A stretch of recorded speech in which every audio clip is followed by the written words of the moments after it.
বিসমিল্লাহির রহমানির রহিম। আজকে আলোচনা করব পাবলিক ফাইন্যান্স অর্থাৎ সরকারি অর্থব্যবস্থা। এটার উপর লেকচার নাম্বার হচ্ছে 12। প্রিয় শিক্ষার্থীরা, আজকের আলোচনার বিষয়বস্তু হচ্ছে comparison between direct tax and indirect tax. অর্থাৎ আজকে আমরা পরোক্ষ এবং প্রত্যক্ষ করের মধ্যে আমরা তুলনা করব। প্রশ্নটা এইভাবে আসতে পারে পরীক্ষাতে, দেখাও যে পরোক্ষ কর থেকে প্রত্যক্ষ কর উত্তম, অথবা বলতে পারে যে সম্পদ বন্টনের দিক হতে বা ভোক্তার কল্যাণের দিক হতে পরোক্ষ কর হতে প্রত্যক্ষ কর উত্তম। যেভাবে হোক আজকে যে আলোচনা করব আনসারটা ওইভাবে তোমাদেরকে কি করতে হবে, দিতে হবে। তোমরা জানো প্রত্যক্ষ কর হচ্ছে যে করের প্রাথমিক ভার একটি ব্যক্তি বা প্রতিষ্ঠান বহন করে এবং কর সঞ্চালনের মাধ্যমে চূড়ান্ত ভার অন্য ব্যক্তি বা প্রতিষ্ঠান বহন করে, সেটাকে বলা হয় ইনডাইরেক্ট ট্যাক্স বা পরোক্ষ কর। বাংলাদেশের কর রাজস্ব আদায়ের ক্ষেত্রে পরোক্ষ করের প্রভাবটা বেশি, অর্থাৎ পরোক্ষ করের বা ইনডাইরেক্ট ট্যাক্সের প্র্যাকটিস বেশি হয়। অন্যদিকে যে করের প্রাথমিক ভার এবং চূড়ান্ত ভার একই ব্যক্তি বা প্রতিষ্ঠান বহন করে তাকে বলা হয় প্রত্যক্ষ কর বা ডাইরেক্ট ট্যাক্স। অর্থাৎ সংজ্ঞার ভিতরেই পার্থক্যটা রয়ে গেছে।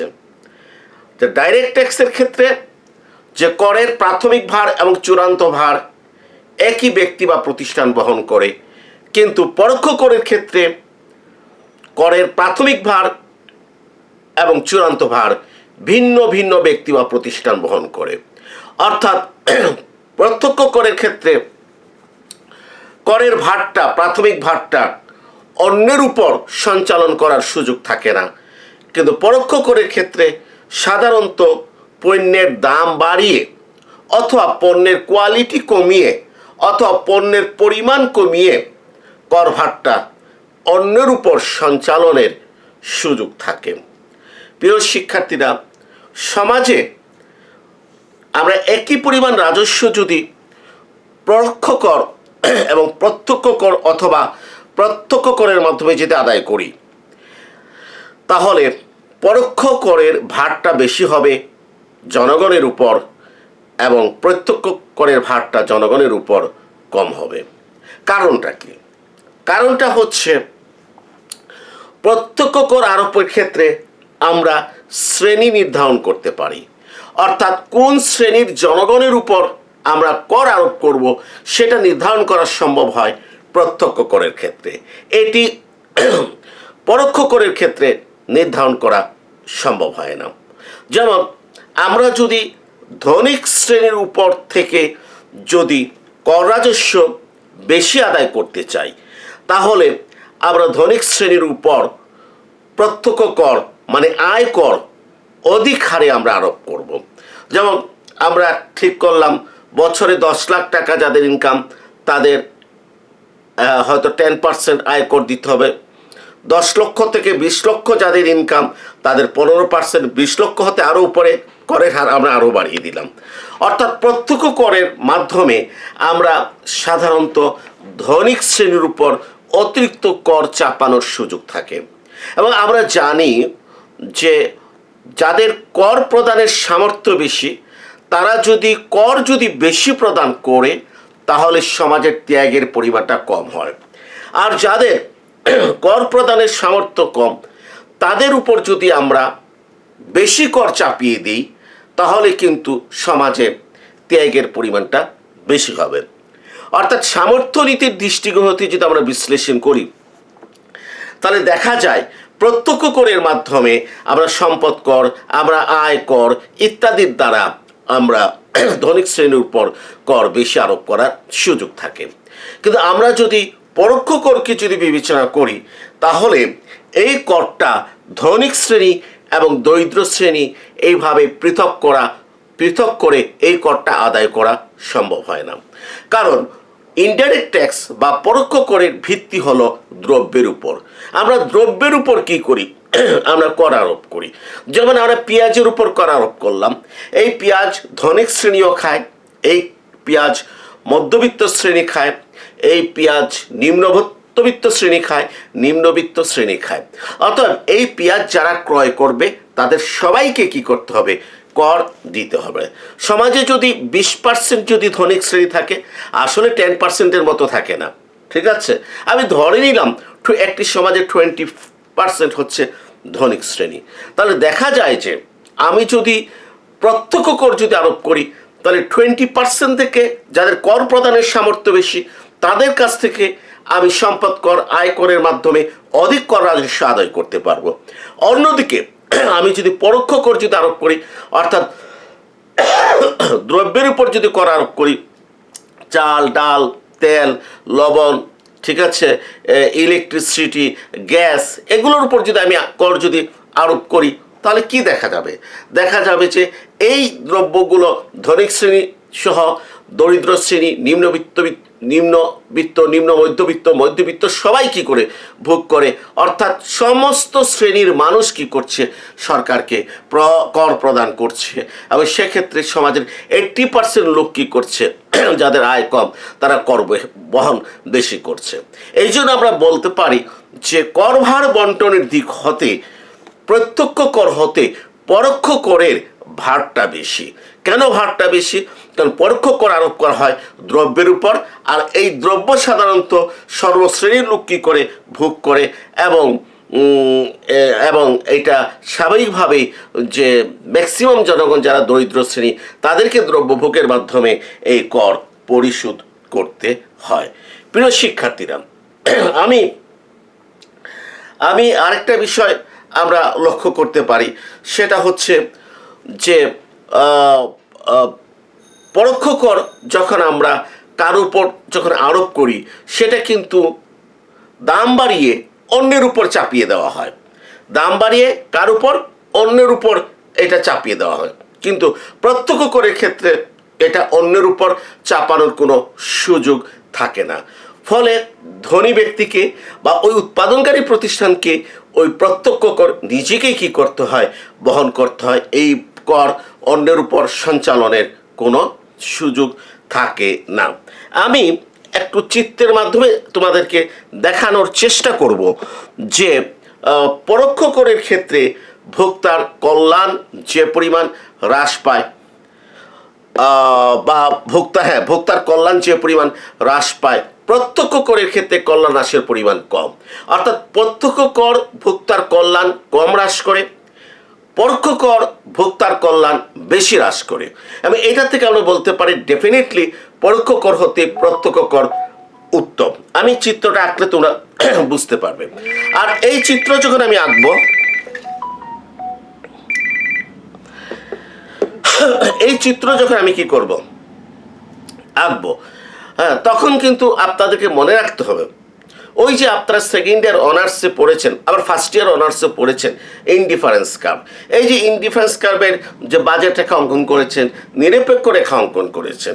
এখন যদি কেউ যদি ওই সাজেশন নিয়ে যদি পড়েন, ইনডিফারেন্স কার্ভ যদি না পড়েন, তাহলে কিন্তু ওনার কাছে এই চিত্র বোঝা একেবারেই কি কঠিন হয়ে যাবে। এই জন্য বলছি, অনার্স পড়তে হলে সব চ্যাপ্টারই কি করতে হয়? পড়তে হয়। তাহলে এখন আমি চিত্রটা আঁকবো অনেকটা ইনডিফারেন্স কার্ভের আলোকে। লক্ষ্য করো,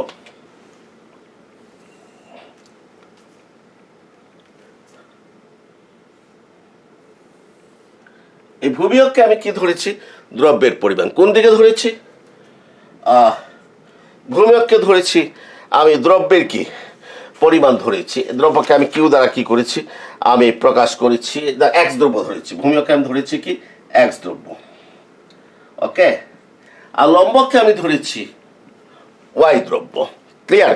ভূমিয়োগকে এক্স দ্রব্য ধরেছি, আর লম্বকে আমি ওয়াই দ্রব্য ধরেছি। মনে করো এবি হচ্ছে বাজেট রেখা। হ্যাঁ, বাজেট রেখা, অর্থাৎ সরকার কোনো কর আরোপ করে নাই। সরকার কোনো কর আরোপ করে নাই। এই অবস্থায় এবি হচ্ছে বাজেট রেখা। এই বাজেট রেখার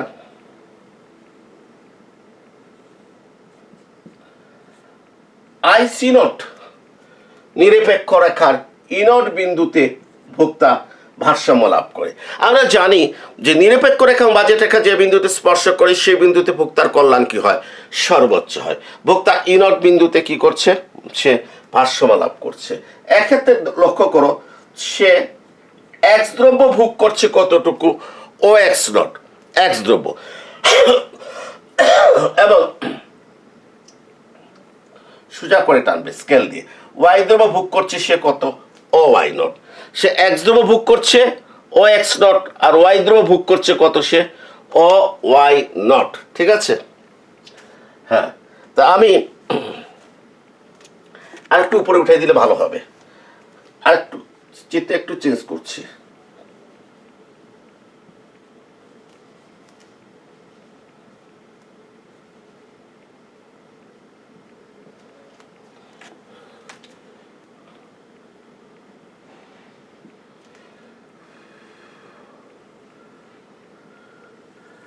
আই সি নট নিরপেক্ষ রেখার মনে করি ই নট বিন্দুতে ভারসাম্য হয়েছে।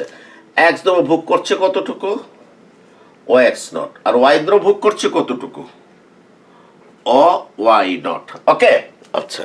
এখন মনে করো যে সরকার এক্স দ্রব্যের উপর কর আরোপ করলো, পরোক্ষ কর। কার উপর, এক্স দ্রব্যের উপর পরোক্ষ কর আরোপ করলো।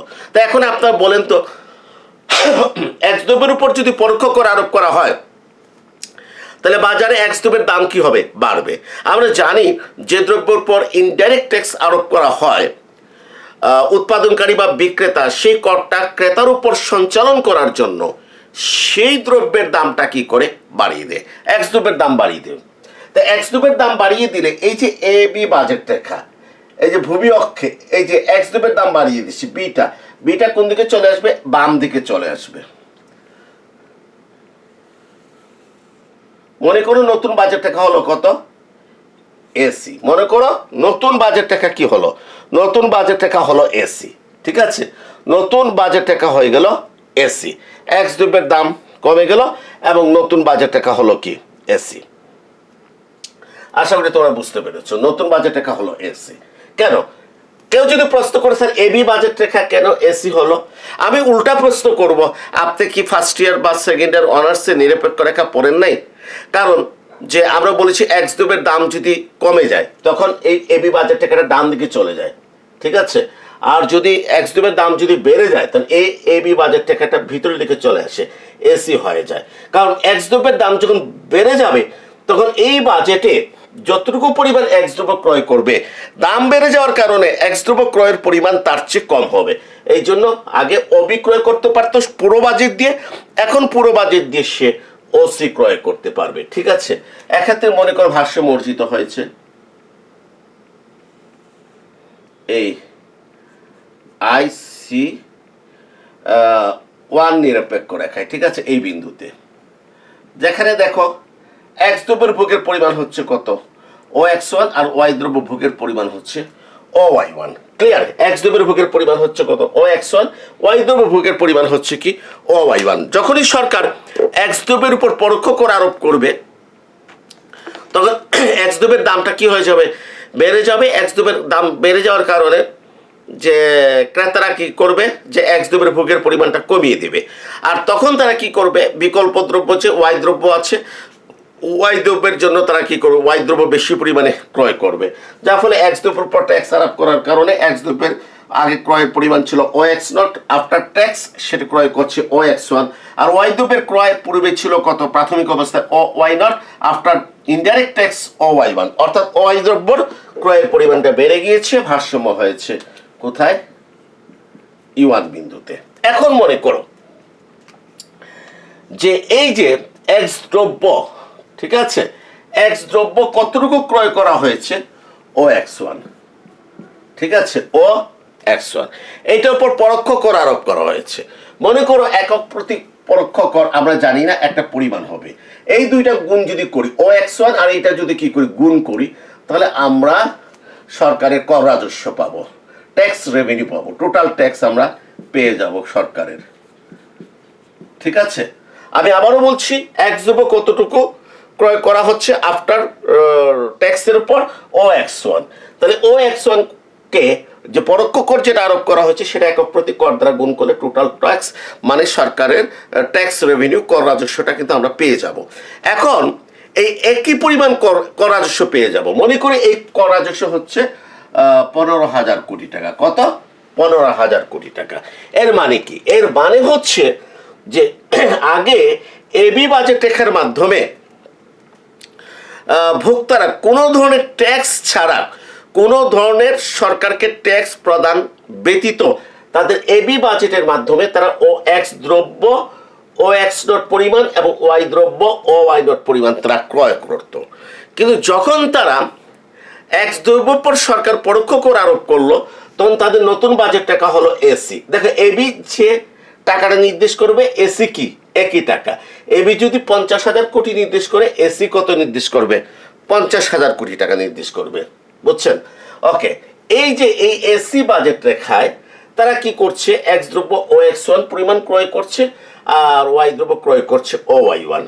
এবং এই এক্স দ্রব্য ও এক্স ওয়ান পরিমাণ ক্রয় করার জন্য একক প্রতি এই পরিমাণ ট্যাক্স আমি জানি না, এই জন্য একটা প্রশ্নবোধক চিহ্ন দিয়েছি আমি। এটা গুণ করলে টোটাল ট্যাক্স মনে করো 15,000 কোটি টাকা। অর্থাৎ ও এক্স ওয়ান পরিমাণ এক্স দ্রব্য ক্রয় করতে গিয়ে যে ক্রেতারা সরকারকে 15,000 কোটি টাকা ট্যাক্স প্রদান করেছে, অর্থাৎ ইনডাইরেক্ট ট্যাক্সের মাধ্যমে সরকার কর রাজস্ব আদায় হয়েছে মনে করি 15,000 কোটি টাকা। আসো, এখন সরকার কি করলো যে এই 15,000 কোটি টাকা ইনডাইরেক্ট ট্যাক্সের মাধ্যমে আদায় না করে সিদ্ধান্ত নিল যে এটা ইনকাম ট্যাক্সের মাধ্যমে আদায় করবে। আবারও বলছি, সরকার সিদ্ধান্ত নিল এই 15,000 কোটি টাকার ট্যাক্স সে ইনডাইরেক্ট ট্যাক্সের মাধ্যমে আদায় না করে ডাইরেক্ট ট্যাক্স প্রত্যক্ষ কর মানে আয় করের মাধ্যমে সে কি করবে? আদায় করে নেবে। এক্ষেত্রে সরকার যারা ধনিক শ্রেণী, হ্যাঁ, তাদের উপর মনে করে এই 15,000 কোটি টাকার ট্যাক্স কি করলো? আরোপ করলো। ঠিক আছে, এই 15,000 কোটি টাকার ট্যাক্স আরোপ করার কারণে এখন কিন্তু এই বাজেট রেখা যদি এই 50,000 কোটি টাকা নির্দেশ করে, তাহলে এখান থেকে কিন্তু 15,000 কোটি টাকা চলে যাবে কি ইনকাম ট্যাক্স হিসাবে। ঠিক আছে, তাহলে বাজেট রেখাটা কত নির্দেশ করবে? 35,000 কোটি টাকা। তখন এই বাজেট রেখাটা নিচের দিকে শিফট হবে। কোন দিকে শিফট হবে? নিচের দিকে শিফট হবে। ঠিক আছে, এই যে মানে এখানেই অনেকের সমস্যা হবে। কেউ বলবে স্যার এবি বাজেট টাকা পরোক্ষ করের মাধ্যমে এসি হলো, বাজেট তো কমলো না, বাজেট বলের আগের জায়গায়। আবার প্রত্যক্ষ করের মাধ্যমে এইটা এদিকে আসলে এই বাজেট টাকা নিচের দিকে শিফট হবে 15,000 টাকা কমে যাওয়ার কারণে সমান্তরাল হবে। কেন স্যার? এই সমস্ত প্রশ্নের উত্তর ফার্স্ট ইয়ারে ওই ইন্ডিফেন্স কার্ভে দেওয়া আছে, দয়া করে ব্যাক করে ওখানে ক্লাসগুলো কি করেন দেখে আসেন। জি, তাহলে কি হলো? যখন এই প্রত্যক্ষ করের মাধ্যমে এই 15,000 কোটি টাকা সরকার আদায়ের চেষ্টা করবে, তখন এবি বাজেট টাকা নিচের দিকে শিফট হয়ে আসবে এবং অবশ্যই এই এবি বাজেট টাকা ইওয়ান বিন্দু দিয়ে যাবে স্লাটস্কির মেথড অনুযায়ী। কার মেথড অনুযায়ী? স্লাটস্কির মেথড অনুযায়ী। কারণ আপনি যে ওই ইওয়ান বিন্দুতে ভোগ করার জন্য আপনার যদি 15,000 কোটি টাকা যদি কি করা হয়, কম লাগে যদি, ঠিক ওঠানো হয় যদি, তাহলে তাহলে ওই সরি একটু করছে, আবার বলছি প্লিজ। আপনি পরোক্ষ করের মাধ্যমে আপনি ইওয়ান বিন্দুতে কি করেছেন? ভারসাম্য লাভ করেছেন, যেখানে এক্স ও এক্স ওয়ান আপনি ভোগ করছেন। এখন এই 15,000 কোটি টাকা যদি আমরা উঠিয়ে নিই যদি, তাহলে ভোক্তা কিন্তু এই ইওয়ান বিন্দু সংমিশ্রণ ক্রয় করতে পারবে, অর্থাৎ বাজেট টাকাটা সমান্তরালভাবে নিচের দিকে শিফট করবে। এই যে ঠিক এইভাবে।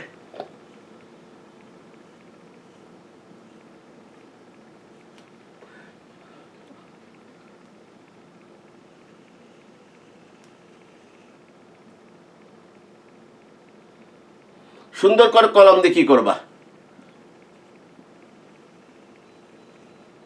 এই যে বাজেট টাকাটা এটা নিচের দিকে কি হবে? নিচের দিকে কি হবে? শিফট হয়ে আসবে। এবং এটার নাম মনে করো হলো এইচটি। কি হলো? এইচটি বাজেট টাকা। ঠিক আছে, মনে রাখবেন আপনারা যে বাজেট টাকা যদি এইভাবে যদি আসে, তাহলে বুঝবেন একই বাজেট, এটা যদি 1,000 হয়, এটাও 1,000, একই বাজেট, দাম বাড়ার কারণে বাজেট টাকা এখানে চলে আসছে। আগে যে পরিমাণ এক্স কিনতেন এখন তার চেয়ে কম কিনেন। ঠিক আছে, এক্স দেবে দাম বাড়ার কারণে। আর বাজার টাকা যদি এদিকে চলে আসে যদি, সমান্তরালভাবে, তাহলে বুঝবেন হয়তো বাজেট 300 টাকা কমে গেছে, এই জন্য বাজেট টাকা নিচের দিকে কি হয়েছে, শিফট হয়েছে। বাজেট টাকা নিচের দিকে কি হয়ে গেল, শিফট হয়ে চলে আসলো। এখন এই পর্যায়ে ভোক্তা কোথায় ভারসাম্য লাভ করতে পারে? মনে করি ভোক্তা তখন এই ইউয়ান বিন্দুর ডানে, ইউয়ান বিন্দুর ডানে একটা বিন্দু আমি ঠিক করলাম, ইউয়ান বিন্দুর ডানে ভোক্তা E2 বিন্দুতে ভারসাম্য লাভ করলো। IC2 নিরপেক্ষ রেখার, IC2 নিরপেক্ষ রেখার কোথায় ভারসাম্য লাভ করলো? E2 বিন্দুতে ভোক্তা কি করলো, ভারসাম্য লাভ করলো। কেন? কারণ তুমি লক্ষ্য করো, এই যে তোমার 15,000 টাকা আমি ট্যাক্সের মাধ্যমে যদি উঠিয়ে নিই, তাহলে নতুন বাজেট টাকা হলো কোনটা, ST। এই STর সে ইউয়ান সংমিশ্রণ ক্রয় করতে পারে, কিন্তু ইউয়ানের ডান দিকে যে কোনো সংমিশ্রণ যদি ক্রয় করে, ডান দিকে E2 সংমিশ্রণ ক্রয় করেছে, এখানে যে নিরপেক্ষ রেখা অঙ্কন করেছি IC2, এটা IC1 নিরপেক্ষ রেখার উপরে অবস্থান করে, অর্থাৎ IC2 নিরপেক্ষ রেখাতে তৃপ্তি IC1 হতে বেশি। আমরা জানি একই বাজেট রেখায় আমরা নিরপেক্ষ রেখাতে পড়েছি, ওই যে বারবার বলেছি আজকে পড়া বুঝতে হলে ওই নিরপেক্ষ রেখার পড়া বুঝতে হবে। যারা নিরপেক্ষ রেখাতে ফাঁকি দিয়েছেন আজকে তারা আফসোস করবেন। এই জন্য বলছি আমার নিরপেক্ষ রেখার লেকচার আছে ফার্স্ট ইয়ারের বা সেকেন্ড ইয়ারের, ওইটা ফলো করবেন, ঠিক আছে? যে যদি আপনার কি যেন বলে একই বাজেট রেখায় মনে করো ভোক্তা একটা সংমিশ্রণ ক্রয় করতে পারে। এখন ভোক্তা যদি দেখা যায় যে আরেকটা নতুন সংমিশ্রণ ক্রয় করতে পারছে যেখানে তার তৃপ্তির পরিমাণ বেশি, তখন ভোক্তা ওই পুরাতন সংমিশ্রণ ক্রয় না করে নতুন সংমিশ্রণ ক্রয় করবেন। তা আমরা যে পরোক্ষ করের মাধ্যমে যে কর রাজস্ব আদায় হয়েছে, সেই কর রাজস্ব আমরা যদি 15,000 টাকা আমরা প্রত্যক্ষ করের মাধ্যমে যদি আদায় করি, তাহলে আমাদের এই বাজেট টাকা AB নিচের দিকে শিফট হয়ে কত হবে, ST হবে। অর্থাৎ এটা 50,000 টাকা নির্দেশ করলেও এই ST বাজেট টাকা 35,000 টাকা কি করে নির্দেশ করে, কারণ 15,000 টাকা প্রত্যক্ষ করের মাধ্যমে উত্তোলন করা হয়েছে। ভোক্তা ইউয়ান সংমিশ্রণ ক্রয় করতে পারে, সেই ইউয়ান সংমিশ্রণ ক্রয় করবে না, কারণ সে ইউয়ান সংমিশ্রণের ডান দিকে E2, অথবা এখানেও হতে পারে, তোমাদের ইচ্ছা। আমি ধরে নিলাম E2, সে E2 সংমিশ্রণ ক্রয় করলো, যেখানে HT নিরপেক্ষ রেখা এবং ICT নিরপেক্ষ রেখা পরস্পর স্পর্শ করেছে। অবশ্যই আমরা জানি স্পর্শ বিন্দুতে ভারসাম্যটা ভোক্তার কল্যাণ সর্বোচ্চ হয়, অর্থাৎ স্পর্শ বিন্দুতে ভারসাম্য হবে। আমি যদি বিন্দুটিতে এখানে নির্ধারণ করতাম, তাহলে এখানে স্পর্শ করে নিরপেক্ষ রেখা অঙ্কন করতাম। যাক, E2 বিন্দুতে স্পর্শ করেছে, অর্থাৎ E2 বিন্দুতে ভোক্তা ভারসাম্য লাভ করবে। এই E2 বিন্দুতে আমরা দেখছি আমাদের ভোক্তা X দ্রব্য ক্রয় করছে কতটুকু, OX2 পরিমাণ, OX2 পরিমাণ X দ্রব্য সে কি করছে, ক্রয় করছে, এবং Y দ্রব্য সে ক্রয় করছে কতটুকু, OY2 পরিমাণ, Y দ্রব্য সে করছে OY2 পরিমাণ। তাহলে একটা বিষয় লক্ষ্য করো, যখন পরোক্ষ কর যখন আদায় করা হতো, তখন X দ্রব্য আর Y দ্রব্যের কম্বিনেশনটা দেখো। X দ্রব্য ভোগ করা হতো OX1, আর Y দ্রব্য ভোগ করা হয়েছে কতটুকু, OY1, পরোক্ষ কর। আর যখন প্রত্যক্ষ কর আরোপ করা হলো, X দ্রব্য ভোগ করা হচ্ছে OX2, মানে পরোক্ষ করের ক্ষেত্রে X দ্রব্য যে পরিমাণ ভোগ করা হতো, প্রত্যক্ষ করের ক্ষেত্রে ডাইরেক্ট ট্যাক্সের ক্ষেত্রে X দ্রব্য ভোগের পরিমাণটা বেশি। আর Y দ্রব্য ভোগটা পরোক্ষ করের ক্ষেত্রে যা হতো, ভোগ যে পরিমাণ হতো, প্রত্যক্ষ করের ক্ষেত্রে ভোগটা তার চেয়ে কম হচ্ছে কত, OY2, ঠিক আছে? উভয় ক্ষেত্রে সরকারের কর রাজস্ব পরিমাণ কি সমান, কর রাজস্ব পরিমাণ সমান বলেই তো তোমার এই E1 বিন্দুতে যে বাজেটে যে সংমিশ্রণ ভোক্তা ক্রয় করেছিল প্রত্যক্ষ করের মাধ্যমে, ভোক্তা ওই একই সংমিশ্রণ ক্রয় করার সামর্থ্য রাখে, তবে এইটা না ক্রয় করে সে E2 সমন্বয় কি করেছে, ক্রয় করেছে। এখানে লক্ষণীয় বিষয় যে পরোক্ষ করের ক্ষেত্রে ভোক্তাদের অবস্থান হচ্ছে IC1 নিরপেক্ষ রেখায়, পরোক্ষ করের ক্ষেত্রে ভোক্তাদের অবস্থান হচ্ছে IC1 নিরপেক্ষ রেখায়, প্রত্যক্ষ করের ক্ষেত্রে ভোক্তাদের অবস্থান হচ্ছে IC2 নিরপেক্ষ রেখায়। আপনারা চিত্র দেখে বলেন যে IC1 নিরপেক্ষ রেখার অবস্থান আর IC2 নিরপেক্ষ রেখার অবস্থান, কোন নিরপেক্ষ রেখার অবস্থান উপরে, IC2 নিরপেক্ষ রেখার অবস্থান উপরে।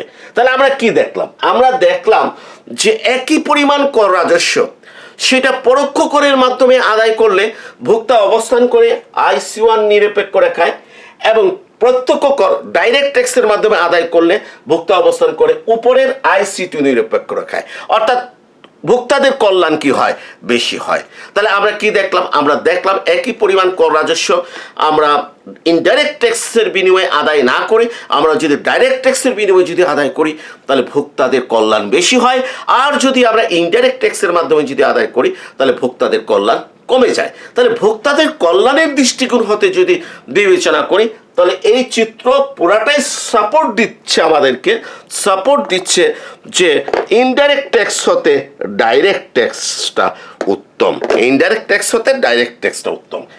এখন আমি আরেকটা দৃষ্টিকোণ হতে আপনাদের সামনে কথা বলছি। দেখুন, আপনারা প্যারেটোর অপটিমালিটি পড়েছেন, যে এই যে প্যারেটোর যে অর্থনীতি, সেই প্যারেটোর অর্থনীতিতে সামগ্রিক ভারসাম্যের একটা শর্ত তুলে ধরা হয়েছে। সেটা কি, যে সেটা হচ্ছে marginal rate of substitution between A and B. সমাজে আমরা ধরে নিয়েছি এ এবং বি দুইজন ব্যক্তি, তাহলে marginal rate of substitution A and B ব্যক্তি between X and Y, X এবং ওয়াই দ্রব্যের ক্ষেত্রে, এটা সমান হবে marginal rate of product transfer between X Y সমান হতে হবে বাজার টাকার ঢাল পি এক্স পি ওয়াই। মনে করো দুটো দ্রব্য, ঠিক আছে, দুটো দ্রব্য এক্স এবং ওয়াই, ঠিক আছে, এটা এ এবং বি ব্যক্তি কি করবে, ভোগ করবে। এটা হচ্ছে এক্স এবং ওয়াই দ্রব্য উৎপাদনের উৎপাদন সম্ভাবনা রেখা MRPT, marginal rate of product transfer উৎপাদন সম্ভাবনা রেখা ঢাল, আর এটা হচ্ছে বাজার টাকার ঢাল। যে প্যারেটোর যে সার্বিক শর্তটা, মানে এই শর্তটা যখন কি হবে, পূরণ হবে, তখন অর্থনীতিতে সামগ্রিক কল্যাণ অর্জিত হবে। আর অর্থনীতিতে সামগ্রিক কল্যাণ অর্জিত হবে এর অর্থ হচ্ছে যে উৎপাদনের ক্ষেত্রে উপকরণের কাম্য বন্টন হয়েছে, দক্ষ বন্টন হয়েছে, ভোগের ক্ষেত্রে দ্রব্যগুলো এমনভাবে কি হয়েছে, ডিস্ট্রিবিউট হয়েছে যে সমাজের কল্যাণ বা উপযোগী হয়েছে, সর্বোচ্চ হয়েছে, যদি এই শর্তটা যদি কি হয়, ফিল আপ হয়। এখন আসেন আমরা যদি ডাইরেক্ট ট্যাক্স যদি আরোপ করি, প্রত্যক্ষ কর, প্রত্যক্ষ কর দ্রব্যের দামের উপর কোনো প্রভাব সৃষ্টি করে না। কেন সৃষ্টি করে না? কারণ আমরা কোনো দ্রব্যের উপর ডাইরেক্ট ট্যাক্সের ক্ষেত্রে কোনো দ্রব্যের উপর কর আরোপ করা হয় না। বলা হয় না ফ্রিজের উপর ডাইরেক্ট ট্যাক্স আরোপ করা হয়েছে, এটা সম্ভব না। টেলিভিশনের উপর ডাইরেক্ট ট্যাক্স আরোপ করা হয়েছে, বিদ্যুতের উপর ডাইরেক্ট ট্যাক্স আরোপ করা হয়েছে, এটা সম্ভব না। কারণ ডাইরেক্ট ট্যাক্সের একটা ভিত্তি আছে, বেজ আছে, ইনডাইরেক্ট ট্যাক্সের একটা বেজ আছে বা ভিত্তি আছে। ডাইরেক্ট ট্যাক্সের ভিত্তিটা হচ্ছে কি, আয়, তারপর সম্পদ, ঠিক আছে, কোম্পানির মুনাফা, এগুলো হচ্ছে ডাইরেক্ট ট্যাক্সের কি ভিত্তি। আর ইনডাইরেক্ট ট্যাক্সের ভিত্তিটা অনেক বড়, সেটা হচ্ছে দ্রব্য, সেবা, এগুলো হচ্ছে ইনডাইরেক্ট ট্যাক্সের কি ভিত্তি। যার ফলে ইনডাইরেক্ট ট্যাক্স আলুর উপর আরোপ করা যায়, চালের উপর আরোপ করা যায়, তেলের উপর আরোপ করা যায়, লবণের উপর আরোপ করা যায়, আপনার বিদ্যুতের উপর আরোপ করা যায়, গ্যাসের উপর কি আরোপ করা যায়, অনেক কিছুর উপর কি আরোপ করা যায়। আর ডাইরেক্ট ট্যাক্সটা শুধুমাত্র কি, যে আয়করের উপর, সম্পদের উপর, মুনাফার উপর ডাইরেক্ট ট্যাক্স আরোপ করা যায়, প্রত্যক্ষ করে আরোপ করা যায়। ফলে ডাইরেক্ট ট্যাক্স আরোপ করলে এইটা মানুষের যে ব্যয়যোগ্য আয়টা কমিয়ে দেয়। তো ব্যয়যোগ্য আয়টা যদি কমিয়ে দেয় যদি, তাহলে এই যে বাজেট রেখা যেটা আমরা বলি, বাজেট রেখা, ব্যয়যোগ্য আয়টা যদি কমিয়ে দেয় যদি, তাহলে এই বাজেট রেখাটা নিচের দিকে শিফট করে, সমান্তরালভাবে নিচের দিকে শিফট করে বাজেট রেখাটা। আর বাজেট রেখা কি, বাজেট রেখা হচ্ছে দুটি দ্রব্যের দামের অনুপাত পিএক্স বাই পিওয়াই, ঠিক আছে। তো বাজেট রেখাটা যদি সমান্তরালভাবে নিচের দিকে যদি শিফট করে, তাহলে এই বাজেট রেখার ঢাল, এই যে এই বাজেট রেখার ঢাল, আবার এই বাজেট রেখার ঢাল পিএক্স বাই পিওয়াই, এইটার উপর কোনো পরিবর্তন হয় না, কোনো পরিবর্তন হয় না, বাজেট রেখার ঢাল একই থাকে, অর্থাৎ এই ঢালের কোনো পরিবর্তন হয় না। ফলে যে ডাইরেক্ট ট্যাক্সের ক্ষেত্রে এই কন্ডিশনের কোনো পরিবর্তন হয় না, ডাইরেক্ট ট্যাক্সের ক্ষেত্রে এই কন্ডিশনের কোনো পরিবর্তন হয় না। অর্থাৎ প্যারেটোর দৃষ্টিকোণ হতে ডাইরেক্ট ট্যাক্স বা প্রত্যক্ষ করের মাধ্যমে সম্পদের সুষম এবং কাম্য বন্টন হয় এবং ভোগের ক্ষেত্রে কল্যাণ কি হয়, সর্বোচ্চ হয়, ঠিক আছে। কিন্তু ইনডাইরেক্ট ট্যাক্স যদি আমরা আরোপ করি, যদি দেখো ইনডাইরেক্ট ট্যাক্স, হ্যাঁ এদিকে ওয়াই দ্রব্য আছে আর এদিকে কি আছে, এক্স দ্রব্য আছে, ঠিক আছে, এক্স দ্রব্য, এটা হচ্ছে এ বি বাজার টাকা। আমি এক্স দ্রব্যের উপর যদি ইনডাইরেক্ট ট্যাক্স যদি আরোপ করি, তাহলে এক্স দ্রব্যের দাম বাজারে কি হয়ে যাবে, বেড়ে যাবে, ঠিক আছে, তোর বাজার টাকা হবে এসি। কারণ আগে এই এবি বাজেট টাকার সম্পূর্ণ বাজেট দিয়ে আমরা অবি পরিমাণ এক্স দ্রব্য ক্রয় করতে পারতাম। যখন এক্স দ্রব্যের উপর ইনডাইরেক্ট ট্যাক্স আরোপ করা হবে, এক্স দ্রব্যের দাম বেড়ে যাবে, দাম বেড়ে যাওয়ার কারণে এখন পুরো বাজেট দিয়ে আগের মতো অবি ক্রয় করতে পারবো না, ওসি পরিমাণ এক্স দ্রব্য ক্রয় করবে। ফলে বাজেট টাকাটা এ বি কোথায় ট্রান্সফার হয়েছে, এসিতে। এবি বাজেট টাকার ঢালটা কত, পিএক্স বাই পিওয়াই, আর এসি বাজেট টাকার ঢালটা কত, পিএক্স বাই পিওয়াই।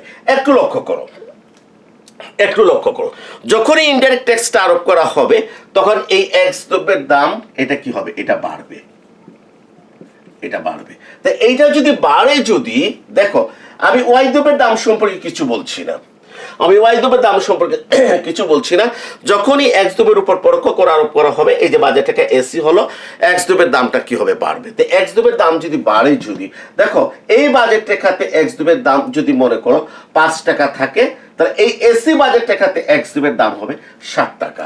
তাহলে হর স্থির থাকা অবস্থায়, হর পিওয়াই স্থির থাকা অবস্থায় এখানে লব 5 টাকা, এখানে 60 টাকা, এটা বেড়ে যাওয়ার কারণে কি হবে, এই বাজেট টাকার চেয়ে এই বাজেট টাকার ঢালটা বেশি হবে, এই বাজেট টাকার চেয়ে এই বাজেট টাকার ঢাল বেশি, অর্থাৎ এইটার ঢাল বেশি হবে। এই জন্য এটা খাড়া হয়েছে, এই জন্য এটা কি হয়েছে, খাড়া হয়েছে।